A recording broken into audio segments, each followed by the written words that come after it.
জীবনে কষ্ট থাকলেই কোনো মানুষ আত্মবিশ্বাস পায়, আর সে আত্মবিশ্বাসের মাধ্যমে সে শক্তিশালী হয়ে ওঠে।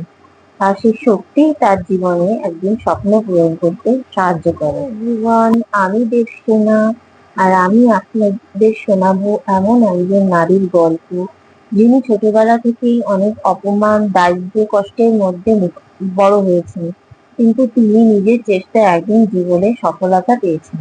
আর তিনি হলেন অপরা উইনফ্রে। অপরা জন্মগ্রহণ করেছিলেন আমেরিকার একটি দরিদ্র পরিবারে। তার শৈশব মোটেই সুখের ছিল না। তার পরিবারে ঠিকমতো খাওয়ারই জুটত না। ছোটবেলা থেকেই তিনি অন্যের পুরোনো জামা কাপড় পরেই বড় হয়েছেন। কিন্তু কথায় আছে না, জীবনে যে বড় স্বপ্ন দেখার সাহস রাখে, সে জীবনের স্বপ্নকে পূরণ করারও সাহস রাখে।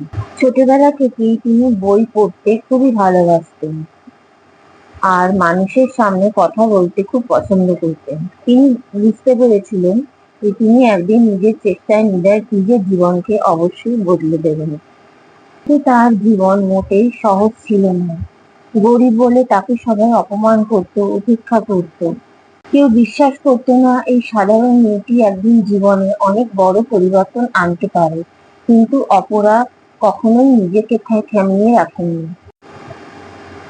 তিনি ছোট একটি রেডিও স্টেশনে কাজ করতেন, সেখানে তিনি অল্প টাকা বেতন পেতেন। কিন্তু তিনি তার কাজ খুব মন দিয়ে যত্নের সাথে করতেন। ধীরে ধীরে তিনি একটি টেলিভিশন চ্যানেলে নিউজ রিডার হিসেবে কাজের সুযোগ পান। কিন্তু সেখানেও তিনি বাধার সম্মুখীন হন। অনেকে তাকে বলেছিলেন, তুমি টিভির জন্য উপযুক্ত নও।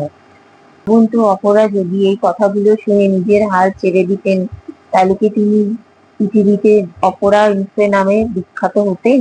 তার দুর্বলতাকে নিজের শক্তি হিসেবে পরিণত করেছিলেন, কারণ তিনি বুঝেছিলেন মানুষ কখনো নিখুঁত কাউকে নয়, এমন মানুষকে খোঁজেন যে সত্যিকারের মানুষ। তিনি নিজের মতো করেই কাজ শুরু করেছিলেন, নিজের কথা বলা স্টাইল, নিজের অনুভূতি আর মানুষের কষ্ট বোঝার ক্ষমতা। এভাবেই ধীরে ধীরে তিনি মানুষের মন জয় করেছিলেন। ধীরে ধীরে এই শো পৃথিবীর ফেমাস টক শোতে পরিণত হয়। লক্ষ লক্ষ মানুষ তার কথা শুনতেন, কারণ তিনি শুধু কথা বলতেন না, তিনি মানুষের হৃদয়কেও স্পর্শ করতেন। একটা সময় যে মেয়েটার পরনে ভালো পোশাক ছিল না, সেই মেয়েটি বিশ্বের অন্যতম সফল নারী হিসেবে পরিচিত হলেন। শুধু তাই নয়, তিনি শুধু টিভির উপস্থাপক ছিলেন না, তিনি ছিলেন একজন সফল ব্যবসায়ী, লেখিকা এবং সমাজসেবী। কোটি কোটি মানুষ তার গল্প শুনে অনুপ্রেরণা পায়। এই গল্প থেকে আমরা কি শিখি? দ্বিতীয়ত, মানুষ তোমাকে নিয়ে কি ভাবছে সেটা বড় কথা নয়, বড় কথা হলো তুমি নিজেকে নিয়ে কি ভাবছো।